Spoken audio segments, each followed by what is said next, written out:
ఇక్కడ నుంచి పాకిస్తానీలకు, ఆఫ్ఘన్లకు, అమెరికాలకి no entry. పలు దేశాలపై త్వరలోని ట్రంప్ సర్కార్ ట్రావెల్ బ్యాన్ విధించబోతుందని ప్రచారం జరుగుతోంది.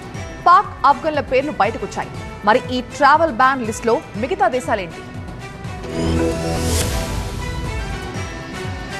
తమ్ముడే నిషేధమే అన్నట్టు పాక్ కు ఝలకిచ్చారు అమెరికా ప్రెసిడెంట్. ఆఫ్ఘన్ లో తాలిబాన్ల అరెస్టుకు ఎంతో సహకరించారని ఆకాశానికి ఎత్తడంతో పాకిస్తాన్ ఫిదా అయింది.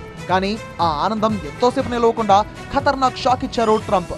ఆఫ్ఘన్ తో పాటు పాకిస్తాన్ పై కూడా ట్రావెల్ బ్యాన్ విధించబోతున్నారు అని నిర్ణయం జరిగిపోయింది. ఇక ప్రకటనే తరువాయి అన్న చర్చ జరుగుతోంది. ఒకవేళ అదే నిజమైతే పాకిస్తానీలకు, ఆఫ్ఘన్లకు అమెరికాలో ఇక నో ఎంట్రీ. అమెరికా ఫస్ట్ అంటున్న ట్రంప్ అమెరికా భద్రత విషయంలో కఠిన నిర్ణయాలు తీసుకోవడంలో వెనక్కి తగ్గడం లేదు. అందులో భాగమే ఈ ట్రావెల్ బ్యాన్. అమెరికన్ల భద్రత దృష్ట్యా పలు పాకిస్తానీలకు, ఆఫ్ఘన్లకు అమెరికాలోకి నో ఎంట్రీ అని తేల్చి చెప్పారు ట్రంప్. గతంలో Iran, Iraq, Libya, Somalia, Sudan, Syria, Yemen ఇలా 7 దేశాలపై ట్రంప్ నిషేధం విధించారు. అయితే ఆ తర్వాత పగ్గాలు చేపట్టిన బైడెన్ 2018లో నిషేధాన్ని ఎత్తివేశారు. ఇప్పుడు ట్రంప్ మళ్లీ ట్రావెల్ బ్యాన్ ను అమలు చేయబోతున్నారు అన్న ప్రచారం హాట్ టాపిక్ గా మారింది.